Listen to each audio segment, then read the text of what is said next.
वाहिगुरु जी का खालसा वाहिगुरु जी की फतेह। आप सभी दोस्तों को मेरी तरफ से प्यार भरी सत श्री अकाल।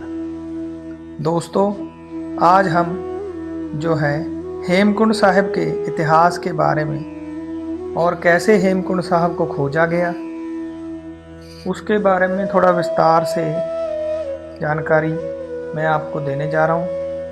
हो सकता है ये जानकारी देते समय मेरे से कोई गलती हो जाए तो मुझे माफ़ करना। ये सारे जो तथ्य जो मैं आपको जानकारी दे रहा हूँ यह जो कि मेरे द्वारा पुस्तकें पढ़ी गई और जो मैंने और वीडियोस और इतिहासकारों के जो विचार थे उनके आधार पर मैं आपको ये सारी जानकारी दे रहा हूँ। तो आज इस वीडियो की शुरुआत करते हैं। आज हम बात करेंगे भारत के सबसे ऊंचे और सबसे प्रसिद्ध सिख तीर्थ स्थलों में से एक श्री हेमकुंड साहिब जी के इतिहास की। यह वीडियो जो मैं हिंदी में इसलिए बना रहा हूँ ताकि ये वीडियो ज़्यादा से ज़्यादा लोगों तक पहुँचे, क्योंकि मैं वैसे वीडियो पंजाबी में बनाता हूँ लेकिन मैंने इस बार कोशिश की है कि ये इतिहास जो है हेमकुंड साहिब का वो ज़्यादा से ज़्यादा लोगों तक पहुँचे। इसलिए मैं ये वीडियो हिंदी में बना रहा हूँ ताकि जो मेरे भाई पंजाबी नहीं समझ सकते वो भी हेमकुंड साहिब के इतिहास के बारे में जानकारी हासिल करें। क्या आप जानते हैं कि आज से आज लाखों ये श्रद्धालु जो जा रहे हैं दर्शनों के लिए इस पवित्र स्थान पर लगभग 200 साल पहले तक सिख जगत के लिए अज्ञात था। आखिर हेमकुंड साहिब की खोज कैसे हुई, किसने इसे ढूंढा, क्या गुरु गोविंद सिंह जी ने स्वयं इसका उल्लेख किया था और आखिर वह कौन से प्रमाण थे जिसके आधार पर हेमकुंड साहिब जो है उन्हें ढूंढा गया।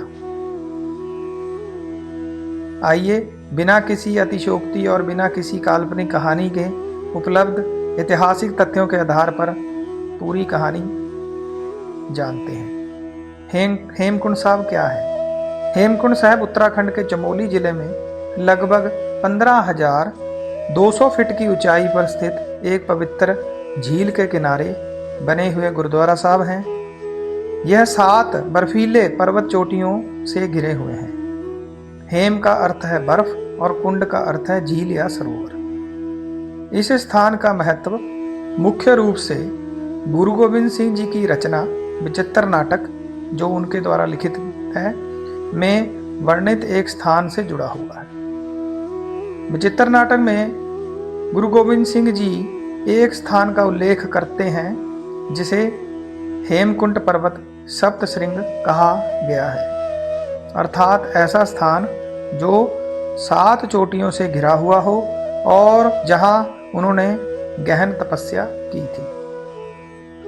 हालांकि यह स्थान ध्यान रखना बहुत जरूरी है कि इतिहास इस वर्णन को धार्मिक साहित्य का हिस्सा मानते हैं। यह श्रद्धा और विश्वास का विषय है, लेकिन यह बात ऐतिहासिक रूप से सत्य है कि इस वर्णन ने बाद में श्री हेमकुंड साहिब की खोज की प्रेरणा दी। सदियों तक यह स्थान क्यों अज्ञात रहा? गुरु गोविंद सिंह साहिब जी का समय 17वीं शताब्दी के अंत और 18वीं शताब्दी की शुरुआत का था, लेकिन जिस स्थान को आज हेमकुंड साहिब कहा जाता है उसकी सटीक भौगोलिक पहचान लंबे समय तक नहीं हो सकी। कारण स्पष्ट था, हिमालय का यह क्षेत्र अत्यंत दुर्गम था। ना सड़कें थी, ना आधुनिक नक्शे, ना संचार की सुविधाएं। स्थानीय लोग जो ये सरोवर है इस झील को लोकपाल नाम से जानते थे और इसे प्राचीन काल से पवित्र मानते थे। वहाँ एक प्राचीन हिंदू मंदिर भी मौजूद था जो स्थानीय धार्मिक परंपराओं से जुड़ा हुआ था। सिख समाज में हेमकुंड पर्वत सप्तशृंग का उल्लेख तो ज्ञात था, लेकिन वास्तविक स्थान कहाँ है यह स्पष्ट नहीं था। अब आगे हमारा क्वेश्चन आता है, खोज की शुरुआत जो किसने की? पंडित तारा सिंह नरोत्तम जी। इनका नाम सबसे पहले आता है। हेमकुंड साहिब की खोज की कहानी में सबसे पहला महत्वपूर्ण नाम आता है पंडित तारा सिंह नरोत्तम जी का। वह 19वीं शताब्दी के प्रसिद्ध सिख विद्वान और निर्मला परंपरा के विद्वान थे। लगभग 1880 के दशक में उन्होंने बचित्र नाटक में दिए गए संकेतों का अध्ययन किया। उन्होंने विशेष रूप से 2 बातों पर ध्यान दिया। पहला, स्थान 7 चोटियों से घिरा होना चाहिए। दूसरा, उसका संबंध पांडु और पांडवों की तपस्या की परंपराओं से होना चाहिए। इन संकेतों के आधार पर उन्होंने गढ़वाल हिमालय क्षेत्र की यात्राएं की और निष्कर्ष निकाला कि वर्तमान लोकपाल झील ही वह स्थान हो सकता है जहां गुरु गोविंद सिंह जी ने तपस्या की थी। यह बहुत महत्वपूर्ण बात है। तारा सिंह नरोत्तम ने गुरुद्वारा नहीं बनवाया। उन्होंने केवल उस संभावित स्थान की पहचान की जिसे बाद में हेमकुंड साहिब के रूप में स्वीकार किया गया। भाई वीर सिंह और खोज को मिली दिशा। अब दूसरा नाम आता है भाई वीर सिंह का। 20वीं सदी के प्रारंभ में प्रसिद्ध सिख इतिहासकार भाई वीर सिंह ने तारा सिंह नरोत्तम जी के निष्कर्षों का अध्ययन किया। 1929 में अपनी पुस्तक श्री कलगीधर चमत्कार में उन्होंने इन जानकारियों को प्रकाशित किया। यही वह घटना थी जिसके आगे चलकर हेमकुंड साहिब की वास्तविक खोज का मार्गदर्शन किया, क्योंकि इन पुस्तकों को पढ़कर एक व्यक्ति के मन में उस स्थान की खोज की तीव्र इच्छा जागी और उस व्यक्ति का नाम था संत सोहन सिंह। अब यहाँ पे जो तीसरे महान जो हैं संत सोहन सिंह जी, उनका वर्णन आता है। संत सोहन सिंह जी की ऐतिहासिक खोज। संत सोहन सिंह भारतीय सेना में पूर्व ग्रंथी थे। ग्रंथी मतलब जैसे कि पंडित जी होते हैं हिंदू धर्म में, वैसे ही सिख धर्म में जो गुरुद्वारा साहब के अंदर पूजा करते हैं उन्हें ग्रंथी कहते हैं। तो भाई संत सोहन सिंह जी भारतीय सेना में पूर्व ग्रंथी थे। उन्होंने भाई वीर सिंह की पुस्तक पढ़ी और तय किया कि वह स्वयं उस स्थान की खोज करेंगे। 1933 में उन्होंने पहली बार प्रयास किया लेकिन सफलता नहीं मिली। फिर 1934 में उन्होंने दोबारा खोज अभियान शुरू किया। स्थानीय लोगों से पूछताछ करते हुए वे लोकपाल झील तक पहुंचे। जब उन्होंने झील और उसके चारों ओर स्थित 7 पर्वत चोटियों को देखा तो उन्हें लगा कि यह वही स्थान है जिसका वर्णन बचित्र नाटक में मिलता है। लेकिन उन्होंने केवल अपनी राय पर भरोसा नहीं किया, उन्होंने भाई वीर सिंह से संपर्क किया। दोनों ने उपलब्ध विवरणों की तुलना की और यह निष्कर्ष निकाला कि यही वह स्थान है जिसे हेमकुंड पर्वत सप्तशृंग माना जा सकता है। यही वह क्षण था जिसे आधुनिक इतिहास में हेमकुंड साहिब की खोज माना जाता है। पहला गुरुद्वारा साहब कैसे बना? खोज के बाद अगला प्रश्न था, क्या यहाँ एक गुरुद्वारा साहब बनाया जाए? भाई वीर सिंह ने आर्थिक सहायता प्रदान की। संत सोहन सिंह ने स्थानीय लोगों और श्रद्धालुओं से सहयोग जुटाया।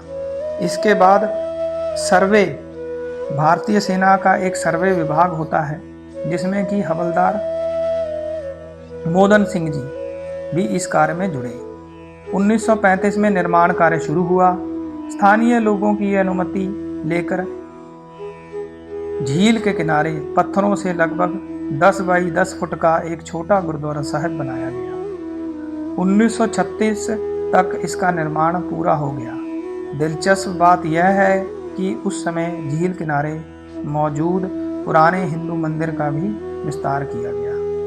यह उस क्षेत्र की साझा धार्मिक विरासत के सम्मान का प्रतीक माना जाता है। अब इस पूरा जो मैंने आपको इतिहास बताया उसका निष्कर्ष ये है यदि हम उपलब्ध ऐतिहासिक प्रमाणों के आधार पर बात करें तो हेमकुंड साहिब की कहानी को 3 चरणों में समझा जा सकता है। पहला, गुरु गोविंद सिंह जी की रचना में हेमकुंड पर्वत सप्तशृंग का उल्लेख। दूसरा, 19वीं सदी में पंडित तारा सिंह नरोत्तम द्वारा संभावित स्थान की पहचान। और तीसरा, 1934 में संत सोहन सिंह द्वारा लोकपाल झील तक पहुंचना और बाद में वहां गुरुद्वारा साहब की स्थापना। आज हेमकुंड साहब केवल एक तीर्थ स्थान नहीं है, बल्कि यह श्रद्धा, खोज, हिमालय की कठिन यात्राओं और कई समर्पित व्यक्तियों के प्रयासों की कहानी भी है। यदि आपको यह तथ्य और शोध आधारित वीडियो पसंद आई हो तो वीडियो को लाइक करें, चैनल को सब्सक्राइब करें और कमेंट में बताएं अगली बार आप किस ऐतिहासिक विषय पर ऐसी विस्तृत और प्रमाण आधारित जानकारी देखना चाहते हैं। आप सभी का वीडियो पर बने रहने के लिए मेरे दिल से बहुत बहुत धन्यवाद। और अगर आपको वीडियो अच्छी लगी हो तो दूसरों के साथ भी शेयर करना ना भूलें। वाहिगुरु जी का खालसा, वाहिगुरु जी की फतेह। आप सभी को मेरी तरफ से प्यार भरी सत श्री अकाल और नमस्ते। इसी के साथ वीडियो का अंत करते हैं और वीडियो को जरूर लाइक, शेयर और सब्सक्राइब करिएगा। धन्यवाद।